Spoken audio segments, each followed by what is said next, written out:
หาก็มาอยู่บ่ทันเก็บคันเฮาสิเก็บสิจูดกะย่ำมันปิวหาก็ได้กระสอบใส่นี่พักว่ะแม่นมีผักกาดแยกน้ำแยกตอนเนาะหลักกินตอนมึงนี่ให้บอกน้ำครับกินปิดกล่องเลยหลักกินตอนคอยโดยสบายดีเด้อพี่น้องเด้อสบายดีตอนเที่ยงพี่น้องพอดีอยู่ทางเตาถ่านพี่แหละพี่น้องมื้อนี้ก็ได้พากันเก็บขี้เหงื่อกำลังว่าสิพากันกินข้าวพี่น้องฉลองเตียงใหม่มื้อนี้ฉลองแค่ใหม่พี่น้องตอกไว้ข้างในกล้วยบ่ติงเลยตอกเจ้พุ่นเจ้พี่ไว้น้องละตีเพิ่นเก็บทงยางออกยางมันกับปิวมาแต่ทั้งอื่นเนี่ยหลายทางแล้วก็คงเฮาเอามากินเนี่ยเพราะว่าหากมาอยู่บ่ทันเก็บคันเฮาสิเก็บสิจูดกะย่ำมันปิวหาก็ได้กระสอบใส่กระสอบใส่จักออกมาตัดไม้แล้วบ่ได้เข้ามือพอดีได้แนวเก็บเสร็จเลยมันปิวมาหลายทางพี่น้องมันลมแม่นเพราะว่ามันเฮาทางแล้วมันโล่งมันเลยตะกี้แล้วมันสิมีแต่ผมไม้แถวนี้เฮาทางมันเป็นแล้วมันพัดมาได้พอได้หนังเย็นพี่น้องย่ำฝนจังหวะมันใหม่คอยเห็ดตูบกาดมีFC เพิ่นบอกว่าหาแนวขังให้เด้อหาแนวกั้งเนี่ยมันแดดส่องใส่ก็พอดีเฮ็ดเตียงแล้วก็หาผาตังมาขังเลยถ้าก็บ่ได้ถ่ายคลิปให้เบิ่งพี่น้องเลยก็เฮ็ดเตียงแล้วก็เอานี้มาขังไว้เลยมีแนวขังแล้ว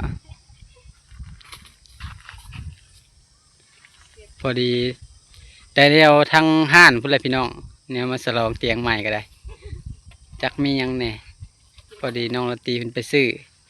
เอาเก่งกับกองพื้นตากแดดพี่น้องมันร้อนบอกกองให้บอกแล้วก็เลยกองมาเท่าน้อยเที่ยวกองเที่ยวเข้าห่มควายบริตีนี่ลองคุยลองดูคุยเทิงพี่ ดึงมาตีดึงมาตีมันบริตีครับไม่ดอกไม่แบบว่าบริงามแต่ว่าหักคุยมาตีเอาเจ๋เวลาทางพดพอได้เพอบ่หรือมันหยังเป็นข้าวเปียกข้าวเปียกตอนเช้าก็กินอาหารหาเองพี่น้องอาหารธรรมชาติเฮาตอนเพลนมาแนวนี้กะมันก็เบิดแหละกินหลายค่ามันก็บ่ได้ก็ซื้อแน่เอามาเห็นเวียกนี่ผักกาดเพิ่นหายนะฮะนี่พักว่ะแม่นมีผักกาดแยกน้ำแยกตอนเนาะเย็นพักสิเป็นเจียวมัน2 ถุงคนละถุงเตียงใหม่เฮาแค่ใหม่ไม่กะตัดเอาแถวป่าแหละพี่น้องเนี่ยเข้าไปแถวนี้มันก็พอมีอยู่ตัดใส่กองพืชมันยังน้อยหนึ่งใกล้สิแล้วล่ะลงน้ำหนองน้ำขึ้นแล้วก็ยางขึ้นมากองน้ำกองแต่เศร้าเพราะละเที่ยวกองแล้วก็ยุดเพราะมันห้อนแห้งเลย39-40 องศาคันบ่อดกองตากแดดว่าจักสิกองมือได้ตอนเช้าผัดไปเวียกทั้งอื่นก็เลยพากันกองซะยังน้อยเดียวยังอีกดำล้อ2 ล้อนี่ก็เบิดแหละเอาขึ้นใส่สำนี้มันก็ใหญ่เติบเลยพี่น้องผมมันสูงเติบเลยเตาใหญ่เติบสำกับแล้วแต่ว่ายังเสียดายพื้นตัวนี้เอาตัวนี้ใส่น้ำให้มันเบิดยังน้อยเดียวถ้าบ่มีก็สำหน้ากับพ่อถมเลยพี่น้องแต่ว่าเฮามีเฮาก็เลยสีกองใส่ซะจงไว้จักน้อยนึงอยากกองบ่เบิดก็ได้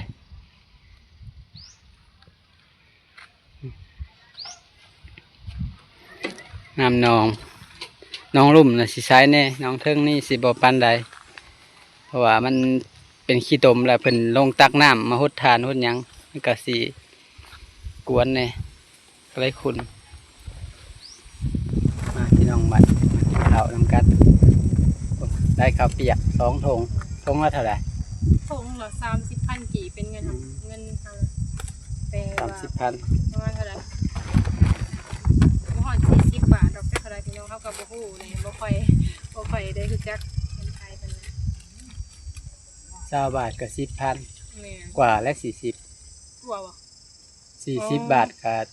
40 บาท20,000เนาะ แม่ เออเออ สาม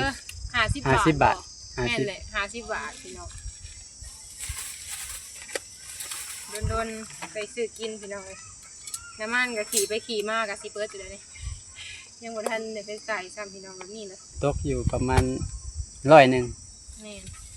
บ่ฮอดก็ย่างหวังบ่ฮอด 10,000 ดอก อันนี้สิเป็น หม้อ อัน ร้อย เอิ้นว่าข้าวเปียกน้ำตกพี่น้องมาเบิ่งกันไก่กันนะ สีมันสิอยากขุ่นๆแหน่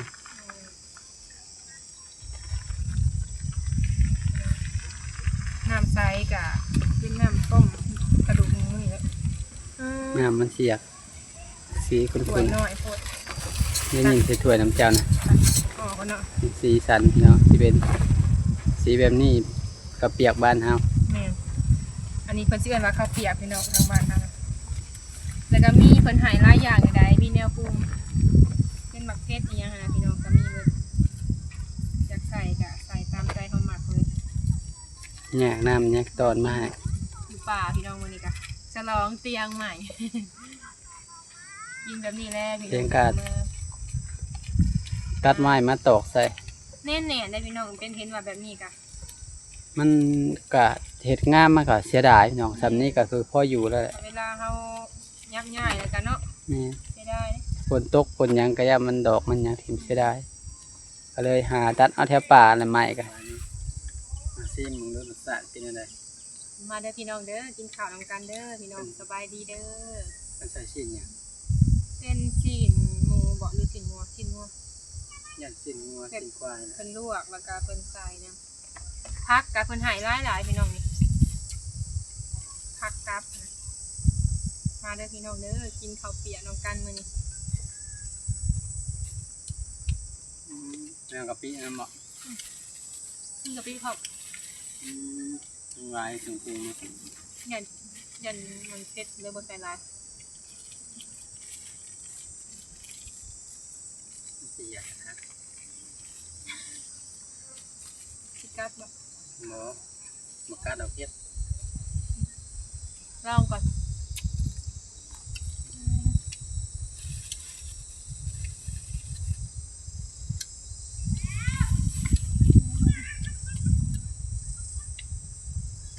เอาพักเอายังจำได้อยู่ ได้ขับ แทนกระเพาะพักนี่กันเนาะทำสีกินพักจำเอากะปิ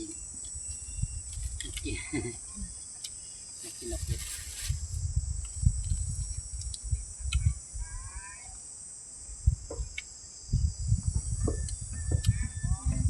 หยับ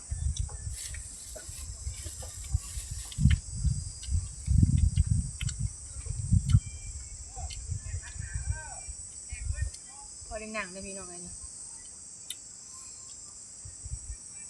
อันนี้ก็จะเพิ่นเอามาได้ใส่พี่น้องมาเบิ่งอีกบาทหนึ่งเพิ่นมุ่งแล้วแหละ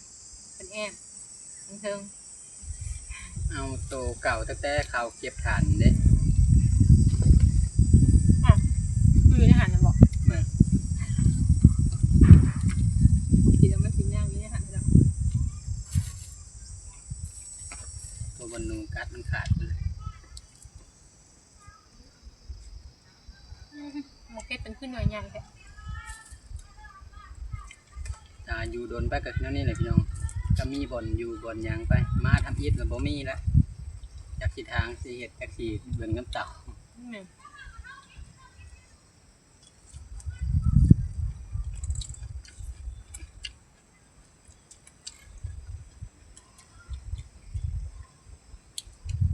มีก่อนเลือดครับหนังเลย3-4 คนไปแล้วพี่น้อง อ่ามันดอกเสามันก็เริ่มกุดอยู่บ่ละทางลุมเป็นไม้อาลางไม้เนื้อนวลหน้าไม่ค่ำกับย่านบ่อยู่เซก็จะขึ้นแนบอยุบแต่ว่ามันหักขึ้นไปละมือนะลอง มันกระโดนเสิร์ฟแล้ว อย่า พี่ มัน น้อง หา เขาอยู่นี่ก็หลายปีนะบ่ได้คอยได้ตอกเนี่ยฮะมีแต่เขาหนีบไว้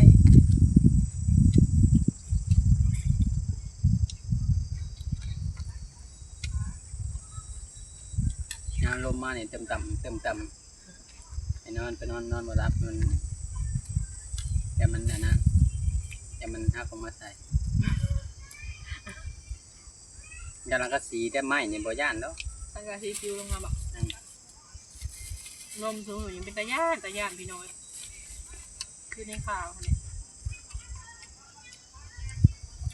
เลยพากันมันอยู่ไกลๆแนวนี้ยามลมเนี่ยต่ำแต่มันสิเจ็บยามใด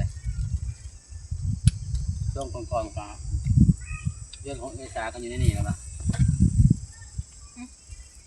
เงินในวันเนี่ย อยู่ในหันนี่แหละ มันกับลังกะสีคือกันแหละต่ำเจอน้ำมากออกจะมันเจอแต่คน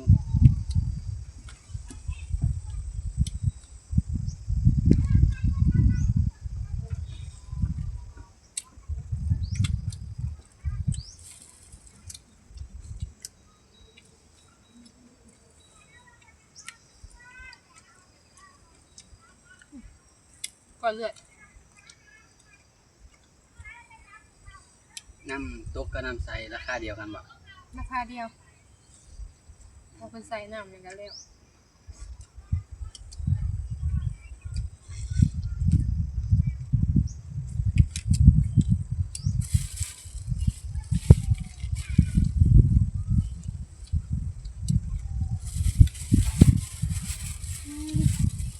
มันใหญ่ก็แล้ว ย่าน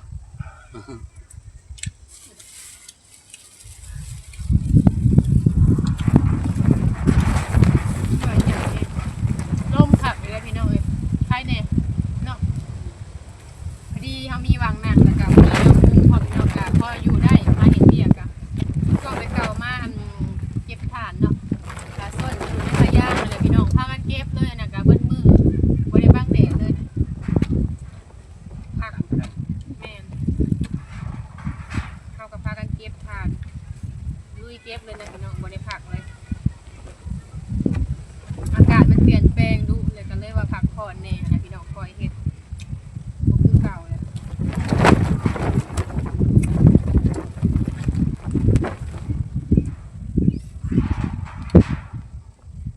นี่ก็เห็นตอนเย็นเนี่ยจากภายกายมากกับยีท่วงอยู่แล้ว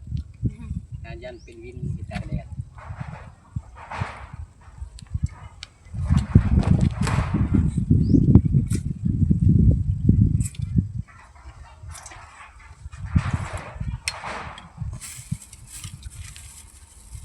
ไม่เป็นยังน้อยเดียวคนขึ้นแมลงน่าจะเบิดอีก ยังบ่ร้ายเท่านั้นนะ พอดีเอาใส่ปกหลังมา ใส่เบิ่เลยพี่น้องเพราะว่ามันก็เป็นไม้น้อยเนาะร้อนทนแคนเขาเก็บเอาเลยพี่น้องเก็บเอาตามเพิ่นปลูก เอาใส่มันก็สิบ่เจ็บปานใดแน่เดี๋ยวก็ได้อยู่ดอก ได้อยู่ เอาคนไม้คนยังตกเอา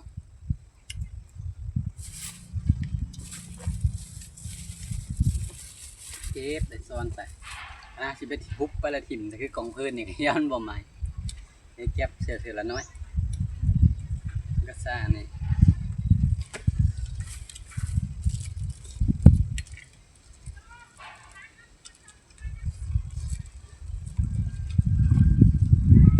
ได้ปะ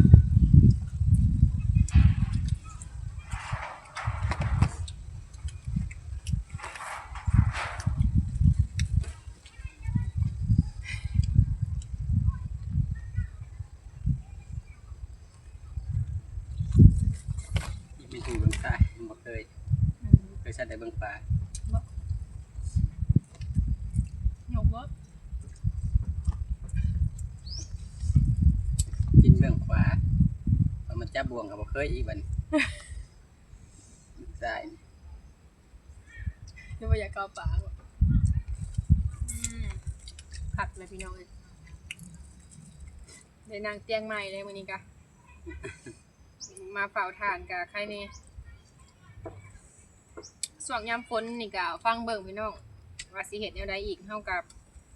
ยังบ่ฮู้เนาะก็เลยอีกบ่โดนพี่น้องเอ้ยพี่น้องก็ฮอดแล้วนี่แต่ว่าเป็นว่าปีนี้นะฝนฟ้าบ่ค่อยดีเนาะ แม่น จักสิตกยามใดพี่น้อง ฝนบ่ยังมี มักม่วงน่ะจนสิสุกเลยยังบ่เห็นฝนพอดี ปกติสำนี่ฝนนี่ แม่น คือสิตกหลายเทื่อแล้ว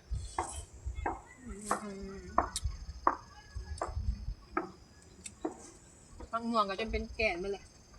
อีกเดือนหนึ่งบอกด้วยว่าเท่าไรประสุกหรือประจัก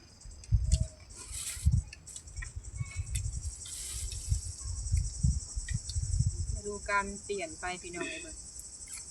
มันก็เลยเห็ดให้ห่อนอ้าวเลยเขากับสีบ่งามปีนี้เพิ่นว่าฝนป่าบ่ดีเด้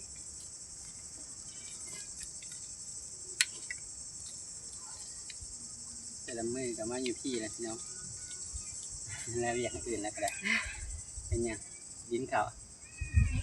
ทานไทยจับหมาย ถ้าจับใหม่จับยังพี่น้องเมื่อไหร่ไม่เป็นตาหาดอกมีแต่น้ำมีแต่ยังขูด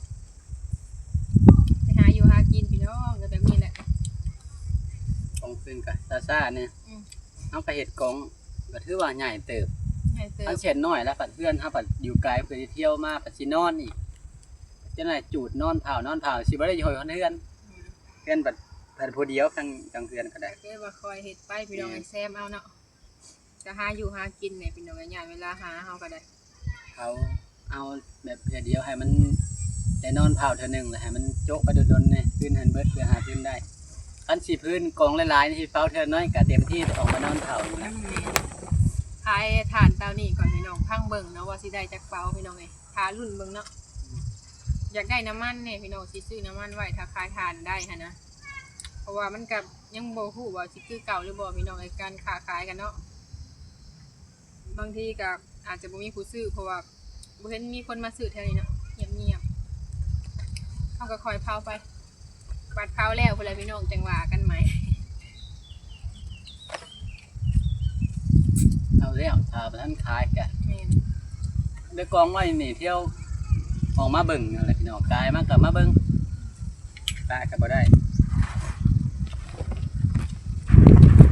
สำคัญกับน้ำมันพี่น้องไอ้น้ำมันคือข้าวน้ำนี่ก็สำคัญคือการพี่น้องเฮาก็หาซอยกันเนาะพังอ้ายแล้วก็เฮาสองคนแต่ว่าเพื่อนเฮาก็ก็แม่นอยู่ว่าครอบครัวบ่หลายแต่ค่าใช้จ่ายมันก็มีหลายทางเนาะคนเฮาพี่น้องเป็นแบบว่าหัวหน้าครอบครัวอะไรพี่น้องว่าแล้วก็ทั้งอ้ายแล้วก็เฮาสองคนก็ซอยกันจ่ายเนาะค่าใช้จ่ายพี่น้องก็บ่ได้ให้ยุ่งยากนำไผหันนะพี่น้องแต่เพิ่นซอยเฮามาแล้วเฮาก็หาเองเนาะซำนี้มันก็แล้วเฮาต่อชีวิตเฮาไปได้แล้วพี่น้องเฮาก็ทำมาหากินไปนี่แหละมันก็คนเฮาเนาะพี่น้องก็มันก็ต้องมีลำบากหั่นแหละแต่ว่าสนุกสบายหลายก็บ่ได้อีกเคยเฮ็ดแล้วก็เฮ็ดแหละพี่น้องแต่บ่เฮ็ดก็บ่มีกินลมมาอยู่เลย ลมมาถ้ามาได้ถึงลมพัดหายแดดมากกับพวกนี้ ค่ะไผ่ค่ะยังค่ะพี่น้องบ้านเฮาก็คือเคยเว้าหั่นแหละก็ขึ้นอีกขึ้นแน่แล้วเกือบ100เนาะแต่เก่านะมันสิประมาณ30,000กีบพี่น้องแบบเพิ่นก็สิเก็บแบบว่าค่าร่วมแบบร่วมหรือว่าอนามัยอิหยังเพิ่นก็สิมาเก็บหั่นน่ะเนาะ นี่มันจะบ้านการเมือง เป็นเวียกบ้านการเมืองเพิ่นก็เก็บพี่น้องเฮาก็ต้องได้จ่ายแบบทุกอย่างนะพี่น้องในครอบครัวก็ต้องเฮ็ดต้องจ่ายเนาะอยู่นํเพิ่นพี่น้องถ้าว่าเฮาบ่มีธรรมโนอิหยังนี่ก็เพิ่นสิเอิ้นว่าคนตกหล่นเนาะแบบบ่มีแบบเป็นหยังมาเพิ่นก็บ่ได้รับรู้นำหั่นนะก็ต้องได้จ่ายพี่น้องแล้วก็พากันหาคือเห็นนี่แหละค่าน้ำมูกน้ำมันซุมื้อนี้ก็แพงหลายหมุน จ่าย ไป ก็ได้ แต่ละมื้อ ดูถ่ายไปน้ำบ้านน้ำเมืองนี่ก็ขายชีวิต ก็พอปิดวางไปแต่ละมื้อพี่น้อง กินอิ่มแล้วพี่น้องบ้านนี่ โดยอิ่มแล้วเนาะแซ่บพี่น้อง เนี่ยแซ่บอยู่ ลมนอน กินอาหารยังก็ไปเดินนะอาหารยัง อาหารตามร้านค้า ตามร้านค้า อาหารหรูหรา โมเมนต์อาหารธรรมชาติเฮาได้ บ่แม่น มาสาดกินแล้วโดยมิตรบาบักเก่งกันสิขอจบคลิปลงเพียงเท่านี้เลยพี่น้องเด้อไปหาเฮ็ดเวียกทางอื่นก่อนพี่น้องบ้านนี้มากินข้าวให้เบิ่งคือเก่าแล้วก็ถ่ายบรรยากาศทางเตาถ่านให้เบิ่งพี่น้อง โดย เบิ่งเตียงเบิ่งหยัง